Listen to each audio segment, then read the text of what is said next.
তুই এখনো এখানে পরে পরে ঘুমাইতাছস? বেলা কয়টা বাজে? রাত তোর ঘুম আমি ছুটাইতাছি, ঘুম আমি ছুটাইতাছি রাত। হ্যাঁ, বেলা কয়টা বাজে? হ্যাঁ, আরে, আরে। ডাইকে উড়াইতে হইতেছে কেন? এই সোনের মা, এটা তুমি কি করলা? এই ভোরবেলা ঠান্ডা পানিতে তুমি পোলাটা ভিজাই দিলা কেন? পানি ঢাললাম কেন না?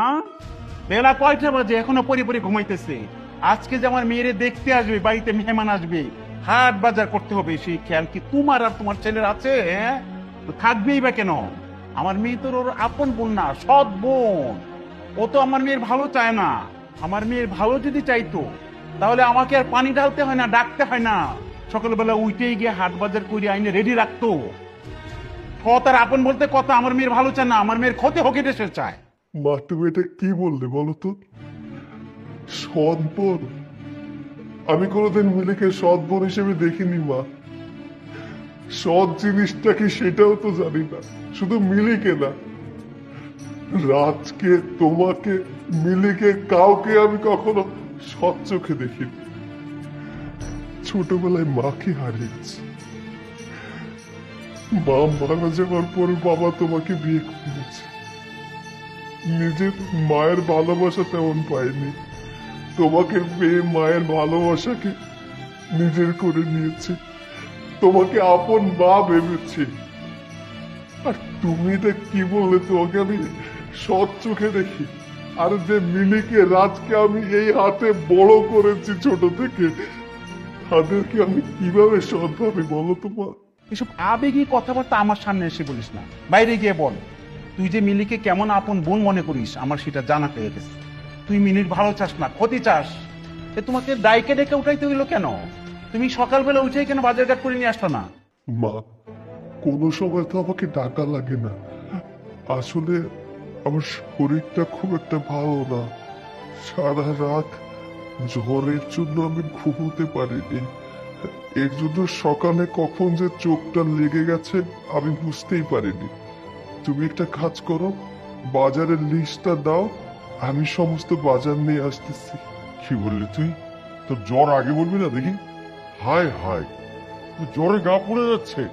এই শোন, এই শরীরে তোকে বাজারে যেতে হবে না। যা যা কেনার দরকার আমি কিনে এনে দেবো। না বাবা, তোমার যেতে হবে না। তোমার বয়স হয়েছে, তুমি এই বয়সে বাজারে গেলে অসুস্থ হয়ে পড়বে। আর তাছাড়া দেখো না, আমার তেমন জ্বরও আসেনি, হালকা জ্বর। এখন ঠিক আছে, আমি যেতে পারবো। তোমার যেতে হবে না বাবা। কে বলছো তোর হালকা জ্বর? এখনো জ্বরে গা পড়ে যাচ্ছে বলে হালকা জ্বর? অসম্ভব, এই শরীরে তোকে আমি বাজারে যেতে দেবো না। আচ্ছা, তোমার ছেলে যখন বলছে তার তেমন জ্বর আসেনি, সে পারবি বাজারে যেতে, তাহলে তুমি কেন ঢং দেখাইতেছো? হ্যাঁ, ছেলের কিছু হইলে মনটা উতলে উঠে। ঢং করছি না, কি করছি? এই সৈয়দ যদি তোমার নিজের ছেলে হতো তাহলে বুঝতে পারতাম তুমি। ছেলেটার কত জ্বর একবার হাত দিয়ে দেখলা? কতটুকু জ্বর তার? হ্যাঁ, এই জ্বর নিয়ে ছেলেটা কাঁপছে, বাজারে যেতে পারবে না। নিজের সন্তান হলুদ পারতে এই অবস্থায় বাজারে পাঠাতে ছেলেকে? নিজের সন্তানের একটু ঠান্ডা লাগলে তো একদম পাগল হয়ে যাও তুমি। বাবা, এইবার কিন্তু তুমি বেশি বেশি করছো। আমি তোমাকে কতবার বলেছি বলো তো, আমাকে নিয়ে কখনো মার সাথে ঝগড়া করবে না। আমি একদম ঠিক আছি। মা, তুমি যাও তো, যাও, ওই বাজারের লিস্টটা দাও, আমি বাজারে যাচ্ছি। যাও। আচ্ছা ঠিক আছে, আয়, ভিতরে দিচ্ছি। বাবা, আমি যাই। না না বাবা, আমি পারবো, আমি পারবো।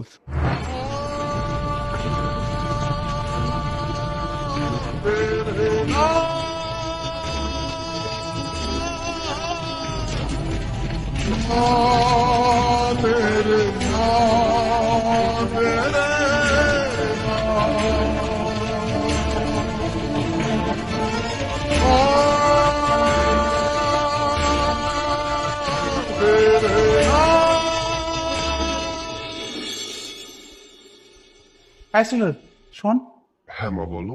শোন, আজকে বাড়িতে অনেক মেহমান আসবে। তুই এমন কিছু করবি না তাদের সামনে যেন আমার মাথাটা খারাপ হয়ে যায়, আমার মাথার যেন গরম না হয়ে যায়। আরেকটা কথা মনে রাখ, তোকে এত ভালো কাপড় চোপড় পরতে হবে না। সবসময় যেসব কাপড় চোপড় পরে থাকিস, ময়লা কাপড়, সেই সব কাপড় চোপড় তুই পরে থাকবি। মা, তুমি এসব কি বলছো? আজকে আমার বোনকে দেখতে আসবে, আর ছেলে পক্ষ জানবে না যে আমি আমার বোনের বড় ভাই। বিয়ে দাও, এত বড় সাহস তোর! তোকে না আমি নিষেধ করেছি আমার মুখে মুখে তর্ক করবি না, মুখে মুখে জবাব দিবি না বলেছি না? হ্যাঁ?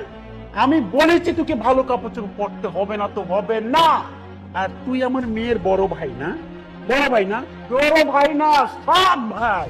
তুই আমার সতীনের ছেলে, আর আমার সতীন তোর মা মরে বেঁচে গেছে, আমার ঘাড়ে রেখে গেছে একটা জঞ্জাল। তোকে আমি যেটা বললাম সেটা ঠিক ভালোভাবে মাথায় ঢুকিয়ে নিস, ঠিক আছে? মনে থাকবে।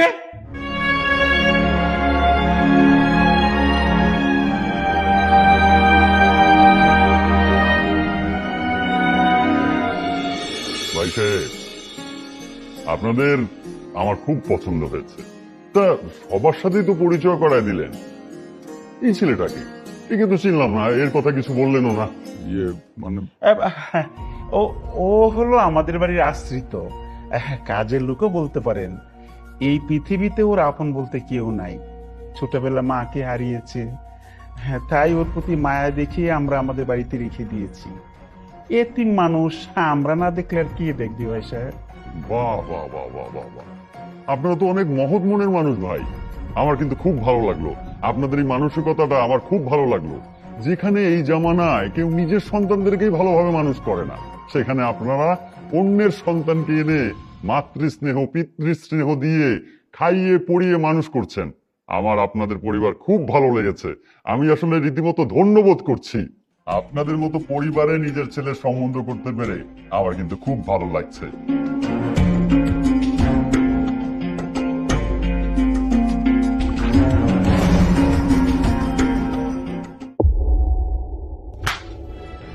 অসভ্য ছোট লোকের বাচ্চা!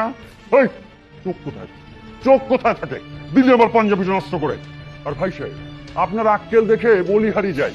এরকম একটা অ্যাবনর্মাল কে রেখেছেন আপনার বাসায় কাজে? হ্যাঁ, ছোট লোক চাকরের বাচ্চা! এই, তোকে না বলছি সবসময় সাবধানে কাজ করবে? কাজের সময় মন কোথায় থাকে? খাবারের সময় তো ঠিকই খাবারের দিকে নজর দিই।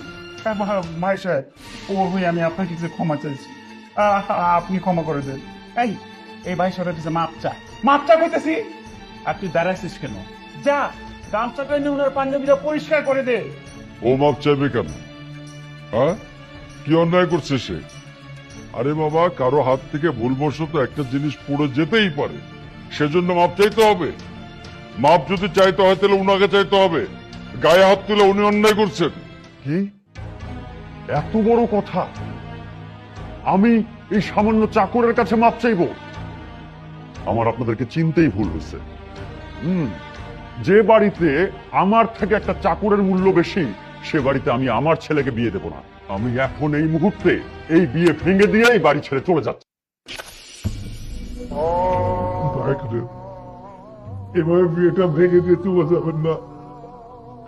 আমরা এলাকায় মুখ দেখাতে পারবো না, মান সম্মান সব শেষ হয়ে যাবে। আমি এই যে পা ধরে ক্ষমা চাচ্ছি, আমার বোনের বিয়েটা ভেঙে হয়ে চলে যাবেন না। তোর মতো ছোট লোককে ক্ষমা? এই বাড়িতে সম্মান দাও। শোন, এই,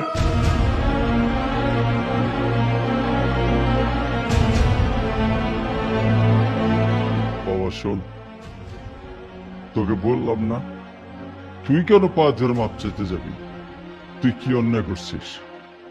তুই কোন অন্যায় করিসনি। মাপ চাওয়ার কথা ছিল উনার, উনি তোকে লাথি মেরে চলে গেল। বাবা, তুমি এগুলো কেন বলতে গেলে বলো তো? তুমি যদি এগুলো না বলতে তাহলে তারা যেত না। আমি তো পা ধরে মাপ চাচ্ছিলাম, যতক্ষণ না মানতো ততক্ষণই মাপ চাইতাম।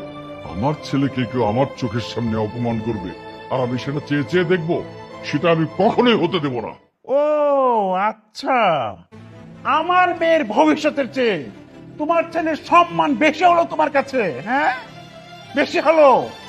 এই, তোর জন্য আমার মেয়ের বিয়ে ভেঙেছে, আমি তোকে কোনোদিনও শান্তিতে থাকতে দেব না, কথাটা মনে রাখিস। মা, তুমি এসব কি বলছো? যারা আমার ভাইকে সম্মান দেয়নি, আমার ভাইয়ের গায়ে হাত তুলেছে, আমি তাদের বাড়িতে কিছুতেই বউ হয়ে যাব না। এই, তুই যেহেতু ভাই ভাই করতেছিস, সে কি তোকে বোন মনে করতেছে? সে তোকে সব বোন মনে করতেছে।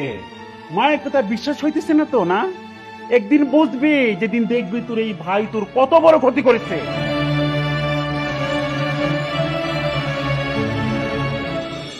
ভাইয়া, তুমি মায়ের কথায় কিছু মনে করো না।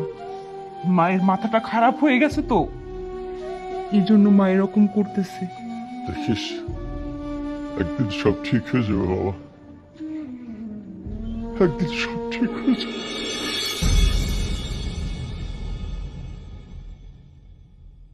মা, আজকে বাড়িতে এত ভালো ভালো খাবার রান্না হয়েছে, আমাদের সবার প্লেটে মাছ মাংস দিয়েছো, আর ভাইয়ের প্লেটে পচা বাসি খাবার, তাই না? তোর ভাইয়াকে যে পচা বাসি খাবার দিয়েছি, এইটাই ওর 10 কপালের ভাগ্য। ওর জন্য তোর বিয়ে ভেঙেছে, আর লোকে বিষ খাওয়াই। মা, লোকজন ঠিক কথাই বলে, সৎ মা কখনো নিজের আপন মা হতে পারে না। আর ভাইয়া, তুমি একদম চুপ থাকো, আজকে আমাকে বলতে দাও। আর তার প্রমাণ তুমি নিজেই দেখো। ভাইয়া তোমাকে এত ভালোবাসে, তারপর তুমি তার জন্য এতটুকু ভালোবাসা দেখাইতে পারোনি। আমি এই বাড়িতে ছোট থেকে বড় হয়েছি, আজ পর্যন্ত দেখিনি যে তুমি ভাইয়াকে নিজের ছেলে মনে করেছো। সবসময় তুমি ভাইয়াকে সৎ ছেলে আর সৎ ছেলে আর সৎ ছেলেই বলে যাচ্ছ, আর আমাদের বলে যাচ্ছ সৎ ভাই। আমাদের তার সাথে মিশতে না করো, কেননা সে আমাদের ক্ষতি করে ফেলবে। কিন্তু মা দেখো, আমাদের যখনই খারাপ সময় এসেছে, আমরা যখনই বিপদে পড়েছি, সবার আগে কিন্তু আমরা ভাইয়াকেই পাশে পেয়েছি। আর হ্যাঁ, যেই খাবার আমার ভাইয়া খেতে পারবে না, সেই খাবার আমিও খাবো না। ওফো, সব ভাইয়ের থেকে দরদ উল্টে উঠেছে না?